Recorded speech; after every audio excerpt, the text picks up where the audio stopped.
Welcome back, everyone, to another edition of Dale's Rails. As you can see behind me here, I had another rather large box show up on my front porch step this week, so I thought it'd be a good time to share it with you guys. And this is several items I purchased. I've got them through trains again. It is a set of Williams engines and some freight cars, so please enjoy. The engines in this set is a set of F7s.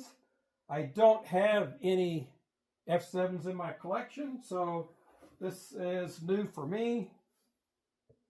And although I do have quite a few F3s, this was my first set of F7s.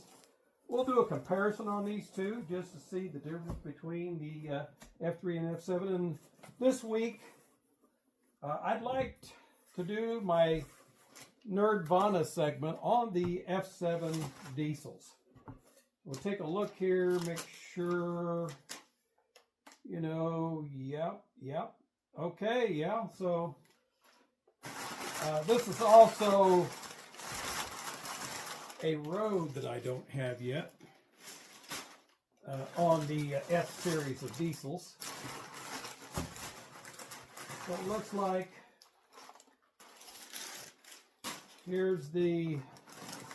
we'll start with this. I got a really good buy on all of this, so I just couldn't refuse it. So this is a Lionel limited edition series. It's a limited edition Wrath packing reefer, and it looks to be in excellent shape.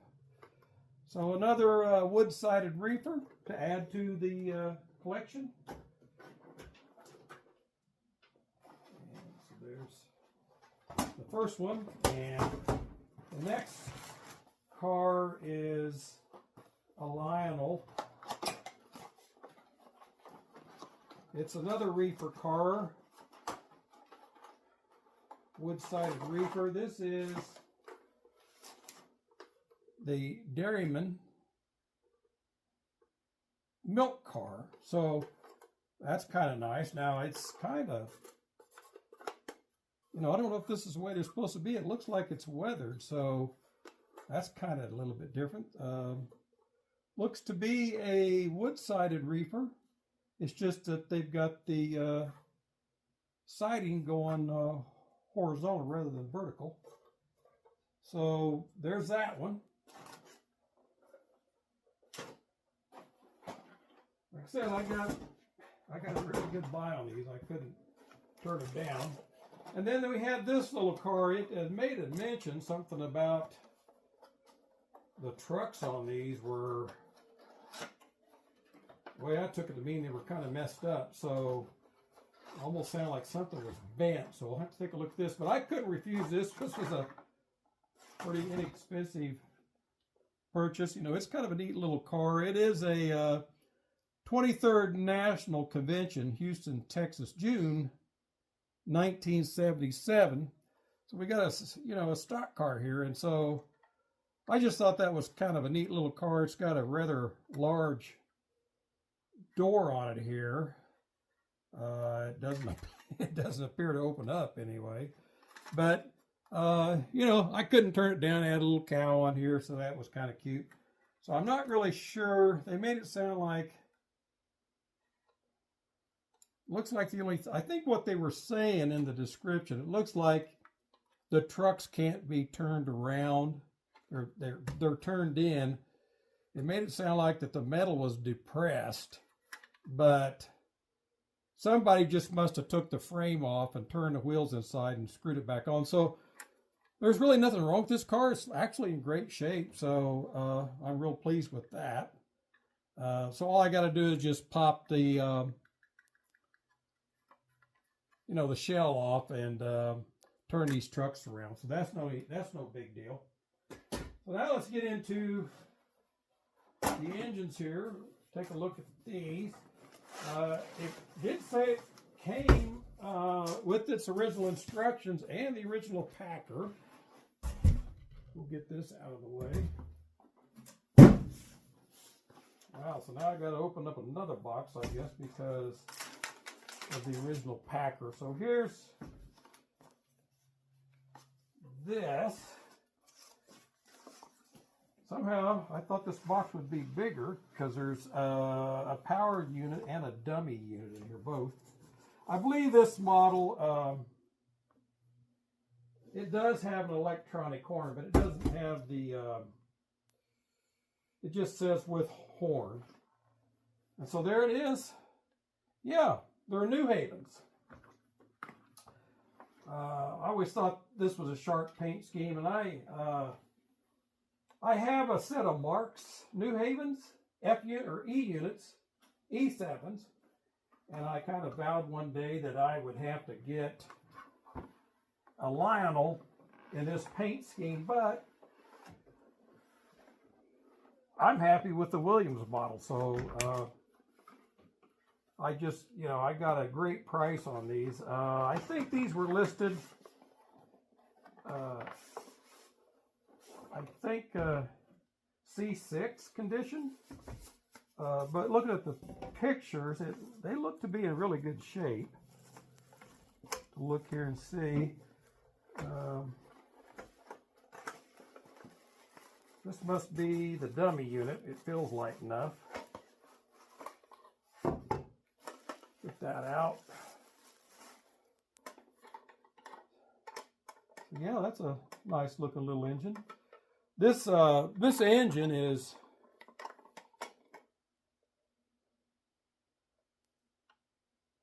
you know, I can see there's been a little bit of runtime on here, but it's not much. I mean, I don't know if you guys can tell by those rollers on there. You can see that there is some like oil or whatever, or grease that was off the track. You know how track gets when it needs to be cleaned. So this will be interesting to see, you know, how much different the F7s are than the F3s. So far, they look, it looks relatively the same. I believe this grill on the side's different. So that's different. Whereas the F3s have the chicken wire, the F7s had the louvers. So this week's Nerdvana, like I said, is going to be on the F7 diesel. If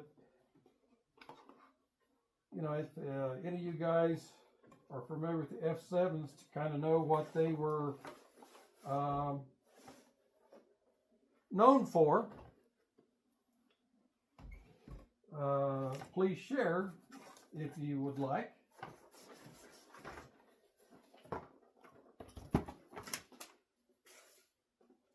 So the boxes are not in that great a shape.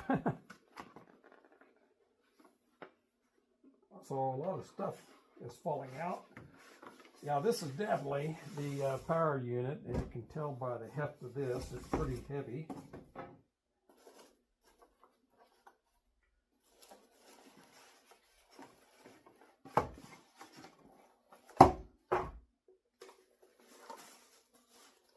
Okay, there's the power unit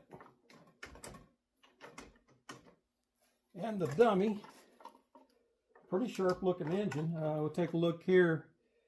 Yeah, it looks like the rollers on these have about the same degree of runtime. So I'm going to guess that the dummy has ran about as much as the powered unit,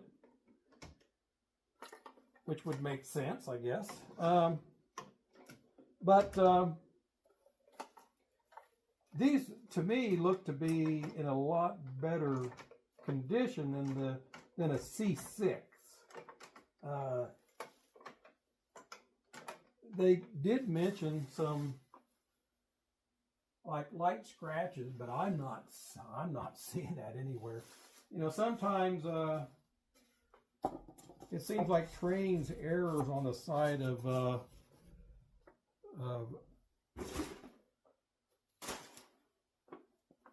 not wanting to not, I guess, be too critical about the condition of these sometimes, because I find usually these are a lot better. You know, I looked up the condition on the GP30 I recently bought, and I was gonna bring that up back when I was doing the video on that, and it was listed as C7, which really surprised me, because I would have put it in C9. It probably would have been C10 had it still had the original plastic wrap on the box, because that engine was to me in flawless condition. It looked like it had never been ran. So sometimes they undervalue these, it seems like, which is fine by me, because that way I guess you're always delighted that, wow, they're in better condition than you initially thought. Maybe that's part of it. Okay, I think everything's ready to go now. I'm going to bring the F3 around.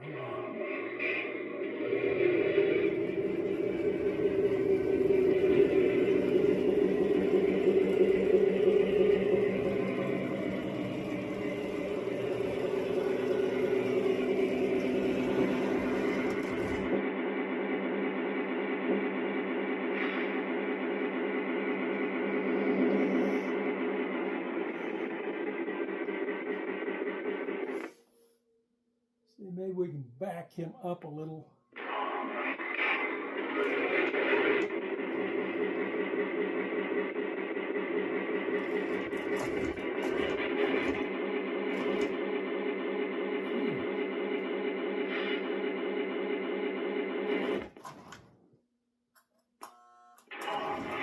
There we go.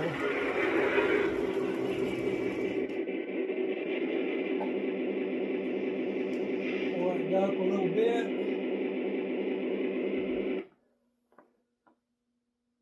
So, you know, I'm not really sure just how accurate the model is, but you can kind of see here a little bit. You can see these have the wire screens on the sides here, and these have the louvers.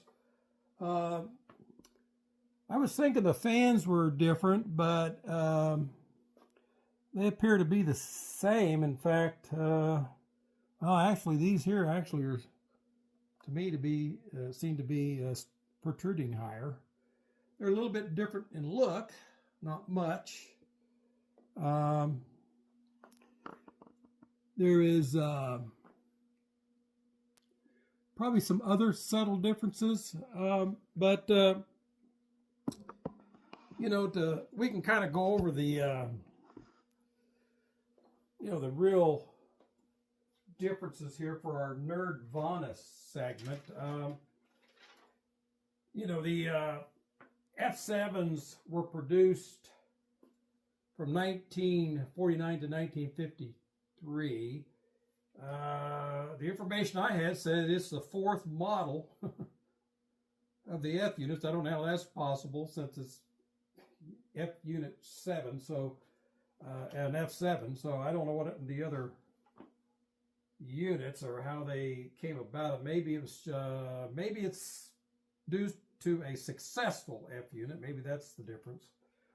The F7 versus the F3 did have 20% more tractive effort than the F3.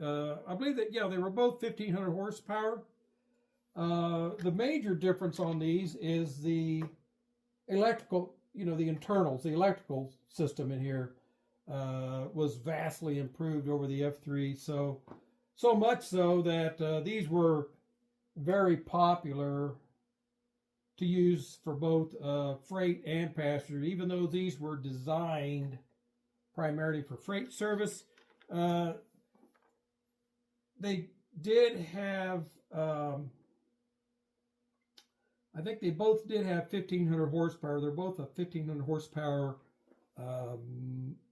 diesel engine in these. Although, like I said, the F7 does have more tractive, more continuous tractive effort, 40,000 versus 32,500, with the same gearing. So no chicken wire grills.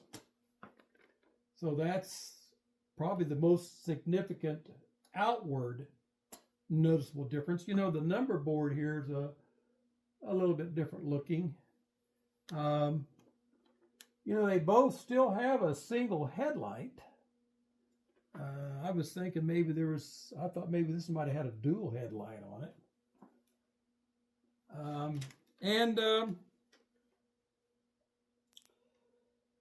Apparently radiator grills behind the first porthole is supposed to be different. The first radiator, oh, I see, yeah, they must be talking about this area here. They look to me to be pretty similar, though. Yeah, this here has 1, 2, 3, 4, and this has 1, 2, 3, 4. So that looks really similar to me. They may be comparing this to the later production F9s when they're mentioning that. But these had really good tractive effort. So several roads use these for passenger service, primarily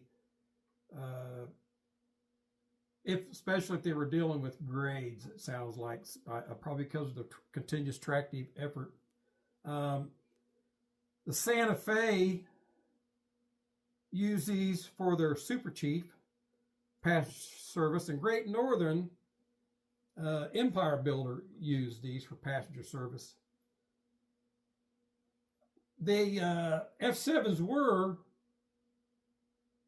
the most popular F unit due to the number of sales. A units, 2,366 were sold, and 1,483 B units. And it is noted that they did run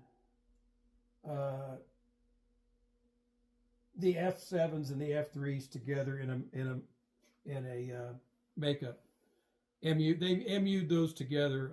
It's thought to believe that the F3s had to be the lead unit, so they might have been mated to an F7B unit because of the difference in the traction motors, tractive effort. It's reported that they had to run the F3s ahead of the F7s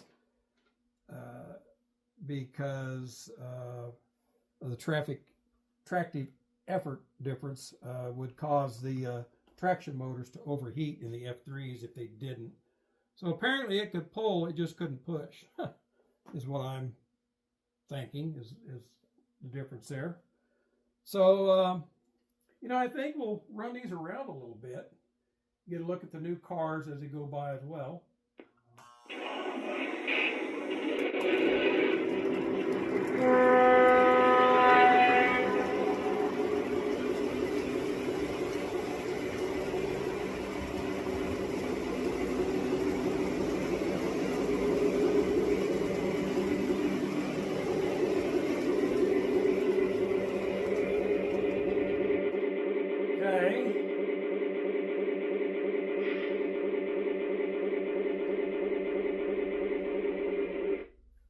That shuts off, and then we'll take a listen to the horn. I don't think this horn is probably going to be the best sounding horn that there is. You can see it's wanting to take off pretty suddenly on this transformer. Let's just see. Yeah, that's not very realistic, is it? So we can take this and run it around a little bit.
Okay, well,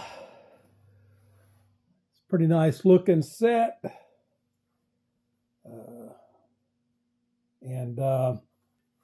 I did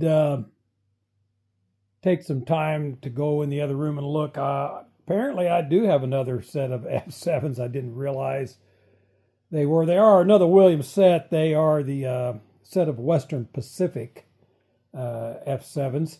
And I remember reading somewhere, or maybe seeing in another video, they commented, you can see the windscreen on these, how much taller that is. I don't know if that's a trait of an F7 or they just,